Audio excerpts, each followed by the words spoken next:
Welcome to Walks in Time, a podcast designed to help you put yourself in the shoes of someone else at a different point in history. In this episode, you'll take a walk, a flight, and a long car ride in the shoes of Nancy Bird, one of Australia's pioneering aviatrix. Nancy, later known as Nancy Bird Walton, became the first Australian woman to earn a commercial pilot's licence. There were, however, no jobs for women pilots, so she blazed her own path by giving joy flights, then known as barnstorming flights, and charter flights. These flights covered the expense of owning and operating an aircraft, but not a lot else. After persevering with this for a time, she was asked to trial assisting with a remote medical service. This had her flying the nurse of the Far West Children's Health Scheme to settlements beyond the end of the rail line out west in New South Wales. Just before her 20th birthday, Nancy became the first woman to run an air ambulance service in the outback, bringing much-needed help to many who were otherwise well beyond reach of medical assistance, particularly for the women and children of the outback. In this episode, you'll imagine yourself in Nancy's shoes on the 24th of December 1935, when she brought special Christmas cheer to the children of the outback. Please join me to consider what this day in Nancy's shoes could have been like.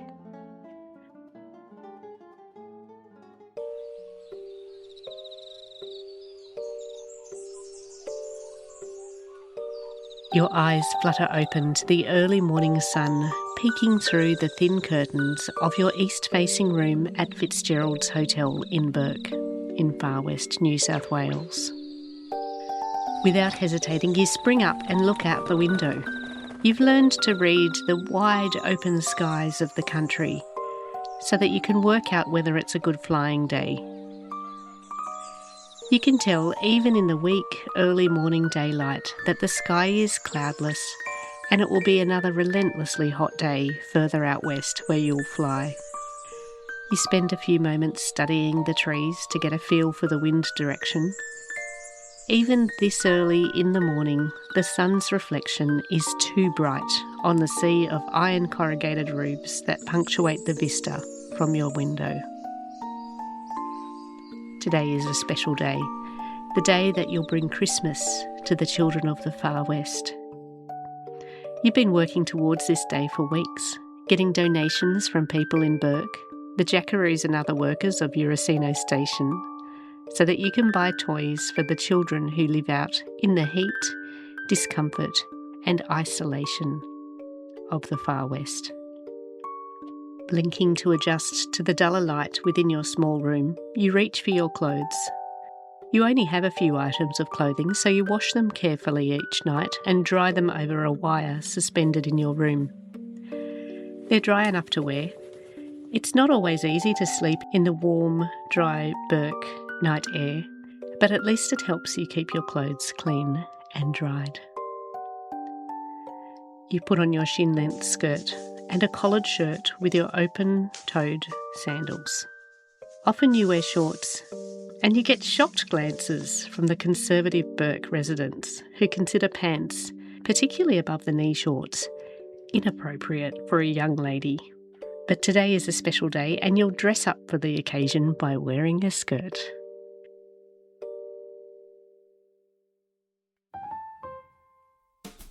You head down to the dining room. The sun is pouring through the high sash windows, blanching the tablecloths to a soft, dusty white.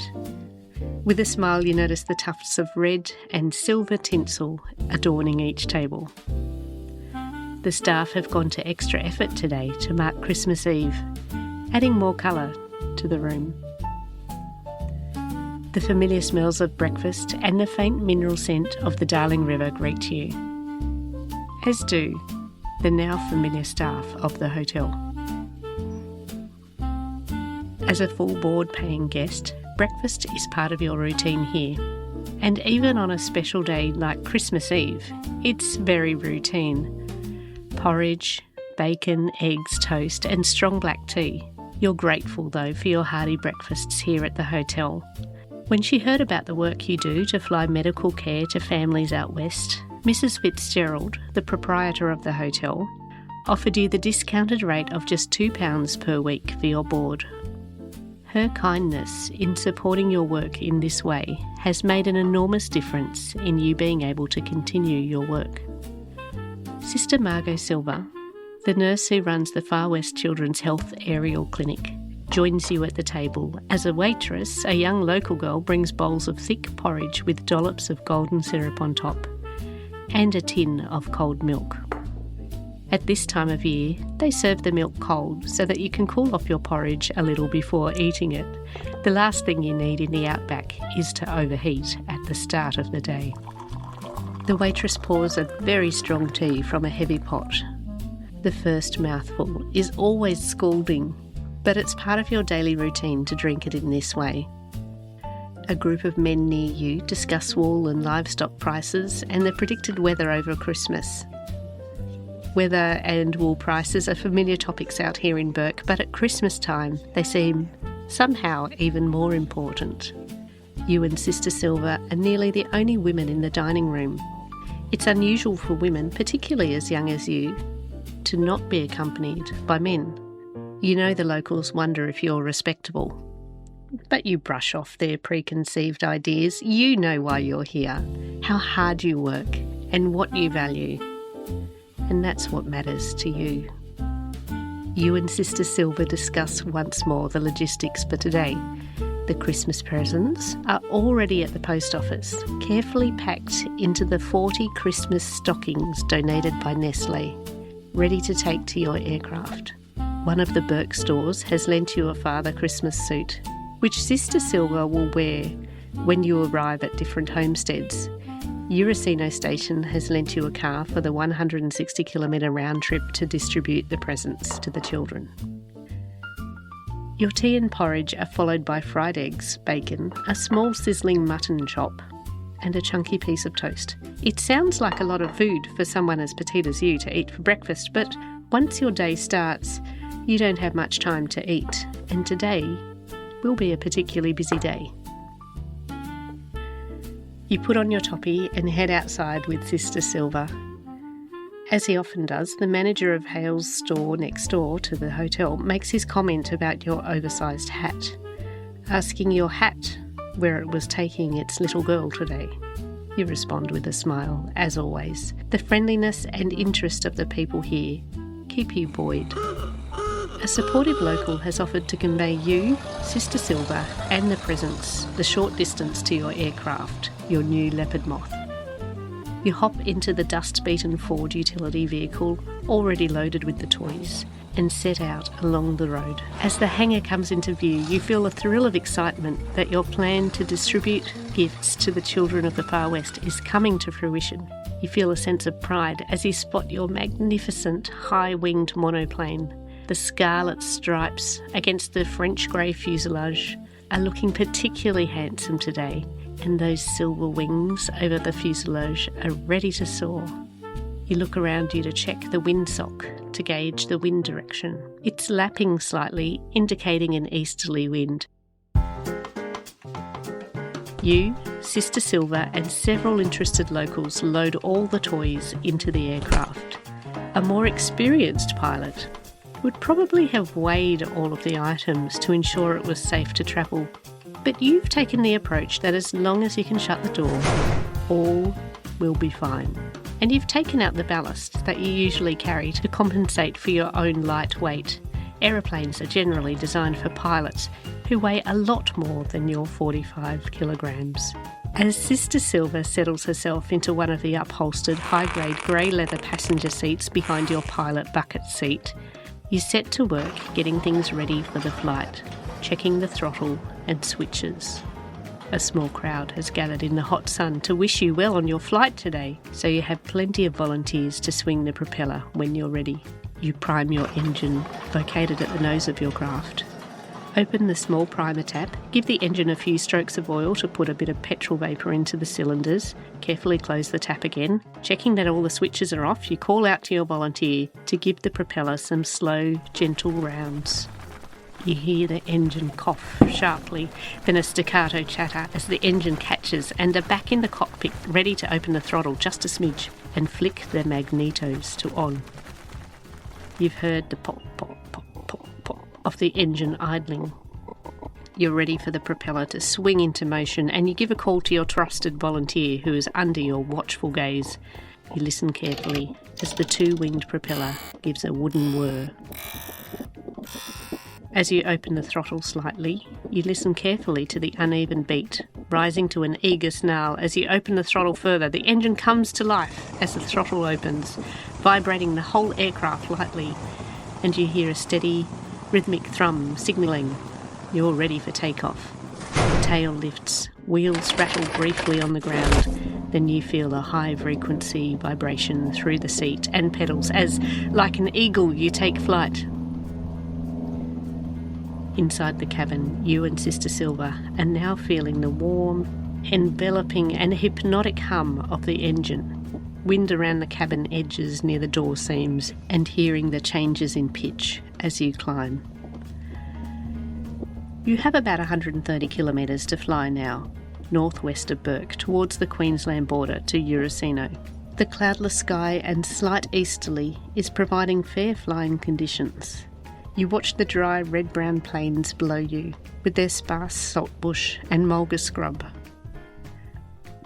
The plains become even more sparse as you head northwest, seeing lonely sheep and horses. Long, straight fence lines give way to dry, twisting creek beds and occasional gums. Soon, even these seem sparse, and the lonely plains below you have little to differentiate themselves. The sky above you feels enormous, untouched, and shimmering in the heat. With only a compass and watch to navigate, you continue to surge forward northwest, watching anxiously for the Bourke-Wenaring road to appear. This country can be deceptive. Several contestants in the Eyre race the previous year were thrown many kilometres off course and lost precious hours. It's now been 20 minutes without any real landmarks for you. Sister Silver also has her eyes peeled for the road now. When will that road appear? If you miss it, the next landmark is the Broken Hill Tibooburra Road, and you're not sure you have enough fuel for that kind of detour. At last, the pale, dusty ribbon of the road appears, glimmering in the sunshine. You're relieved beyond measure, although you've travelled this route before. Until you see the road which leads you straight to the station, you are always anxious. You're not out of the woods though. Eurocino station is enormous, around 1.25 million acres. But soon the geometry of paddock lines becomes less faint and a pale cluster of homestead roofs appear. The Eurocino station is close. Finding a suitable place to land is one of the biggest challenges of flying out west.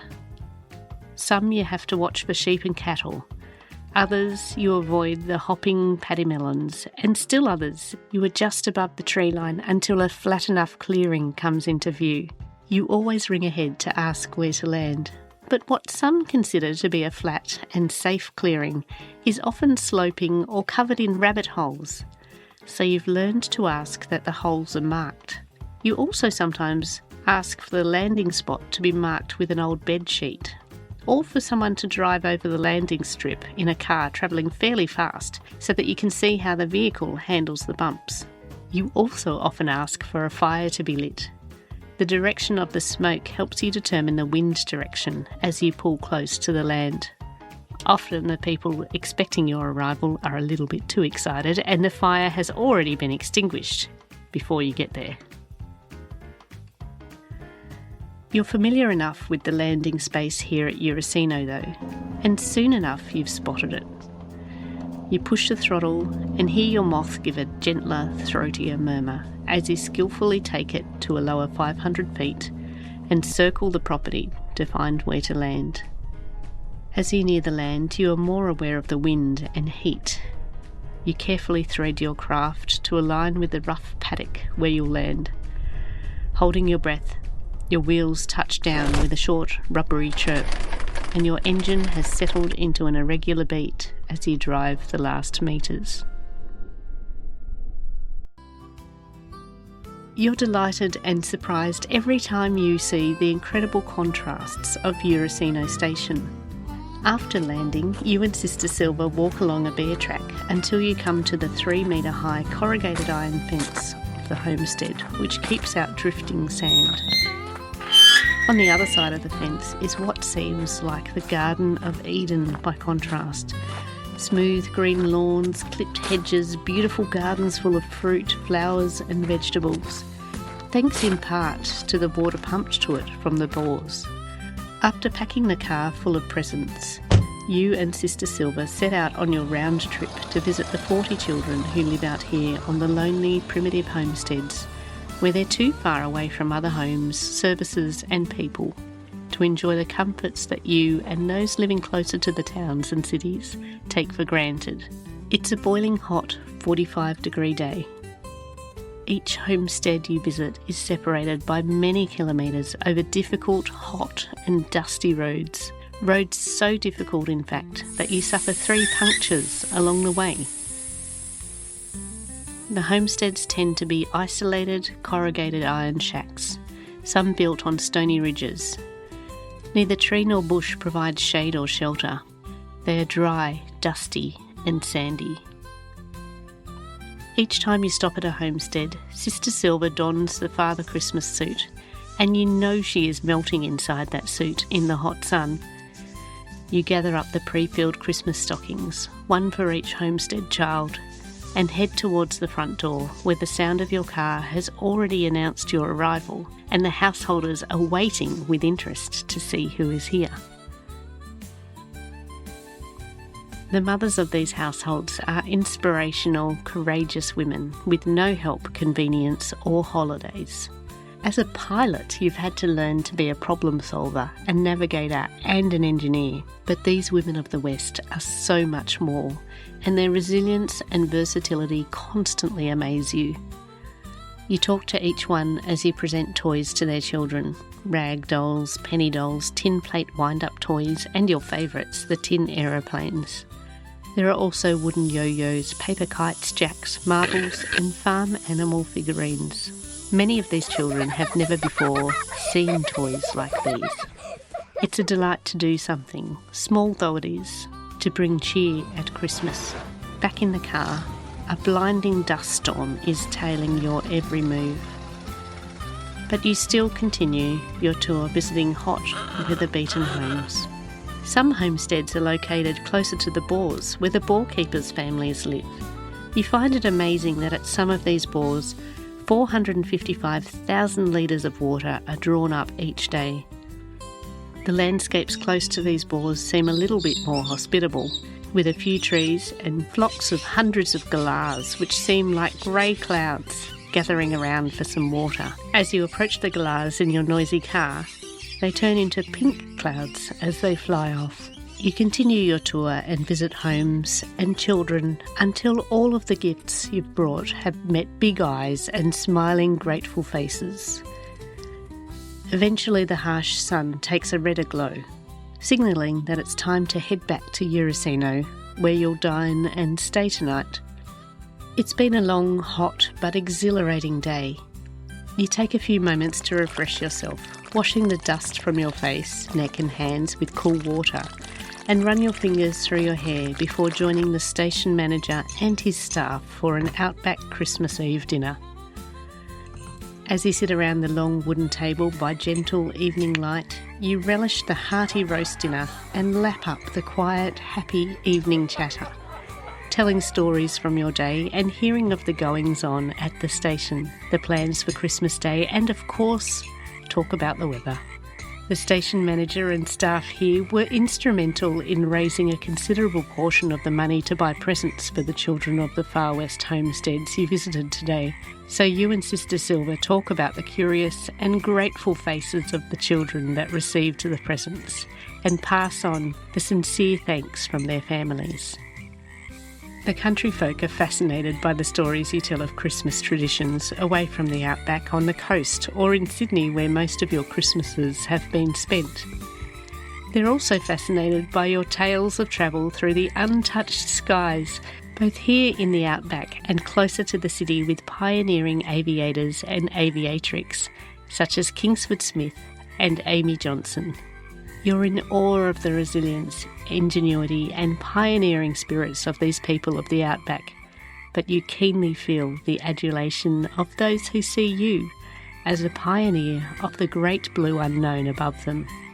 You eventually head off to the guest room, where you and Sister Silver are put up for the night in iron-framed beds.